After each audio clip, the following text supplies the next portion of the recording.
Hello, let's talk about growing lettuce at home. Right now, we've had problems with food quality with the romaine lettuce the last few years. Now it's getting harder to find because of the COVID-19. It's getting hard to find fresh produce, and there's a lot of good reasons right now for everybody to be thinking about growing your own vegetables at home.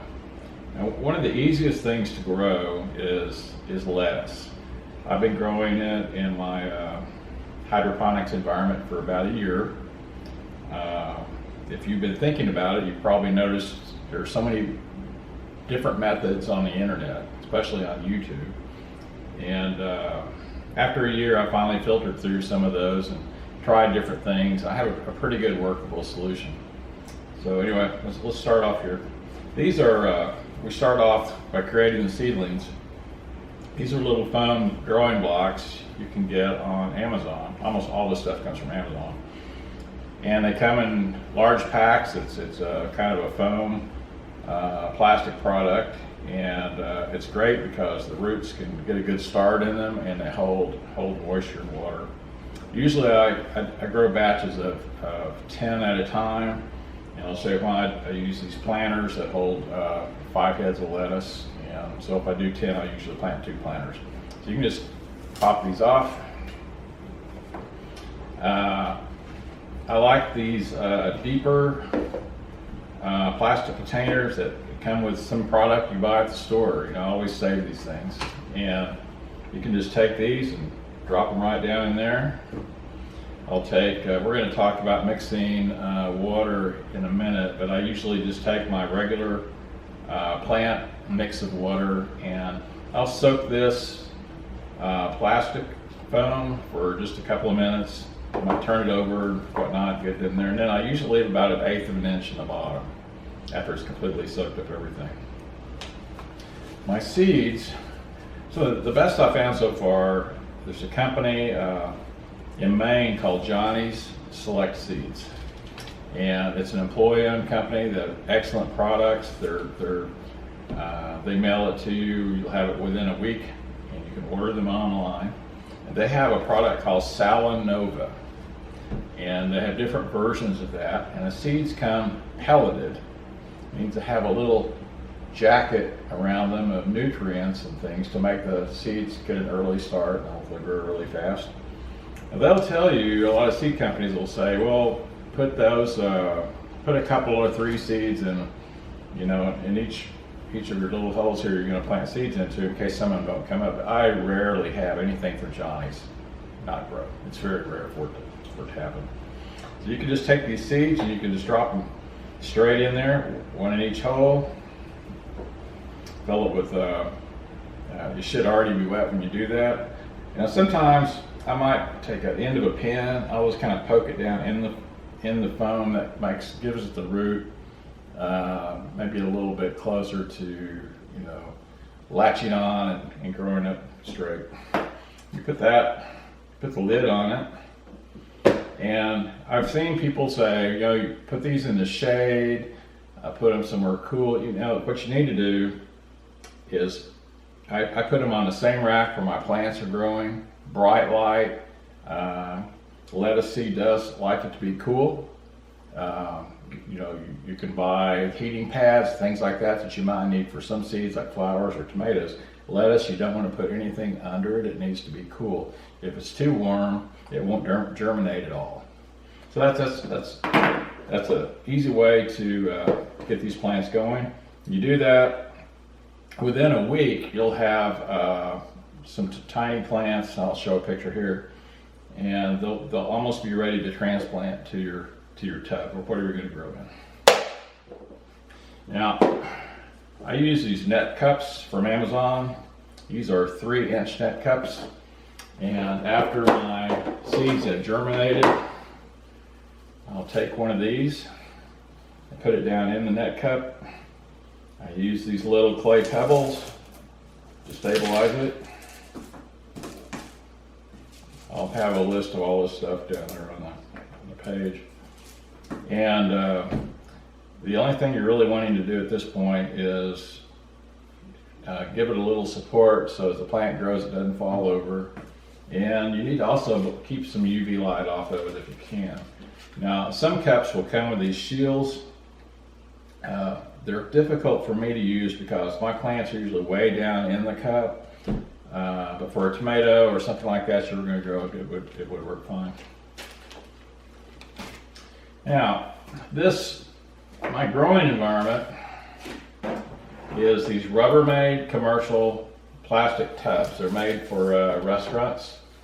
I take the tub and I have some wire management devices. Can't remember what these are called exactly. And I've generally found out that these will not stick inside this tub very long. So I'll take and sand down a little inside the tub where these are supposed to go, and then I'll just super glue them, and then they usually stay on there pretty good. Now what these are for is to hold up the styrofoam. This is 3/4 inch styrofoam from Home Depot, coming in a 4x8 sheet, and cut it out, and you want to position it so the way I use it anyway, I just set it right there so it's level across the top, because I want to have the maximum amount of water in the tub that I can get in there. I've drilled these out with a 3-inch hole saw so that these 3-inch net cups will fit right in them. Next, I will put water in this tub right up to within about maybe a 1/4 inch over the bottom of the cup. The cool thing about growing lettuce in these buckets is that you never have to add any water. By the time the lettuce is ready to harvest, as it's depleting the water in the tub, the water level will drop and drop and drop, but the lettuce roots will continue to go on down there in the water. It's pretty cool. So you don't have to do anything to it after you've got it started. Water. I mix water for this is a 7-gallon container. It takes about 5.5 gallons to get it to the level I need right under the cups. I take a 5-gallon Homer bucket from Home Depot, or one of those blue buckets from Lowe's, and I'll put about 4.5 gallons of water in it, and then I add my fertilizers, and then I'll dump that, after it's mixed, I'll dump that into the bucket, and of course after I've checked the pH level. So the best fertilizers I found were recommended by somebody else on YouTube. They work great. It's a tomato fertilizer, because I'm growing tomatoes too, so I use the same fertilizer for everything. And this is Greenway Biotech tomato fertilizer 41838. It'll save you a lot of experimenting just to get that. It works great. You'll also need Epsom salt. If you're not using it for your tomatoes or your lettuce, you can use it in your hot tub. And also you're going to need a calcium nitrate.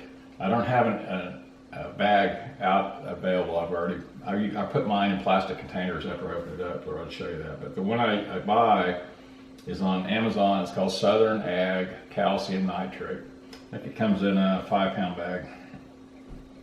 You're going to use, the mix I use that I've settled on is 10 grams of calcium nitrate per container, 6 grams of Epsom salt, and 10 grams of tomato fertilizer.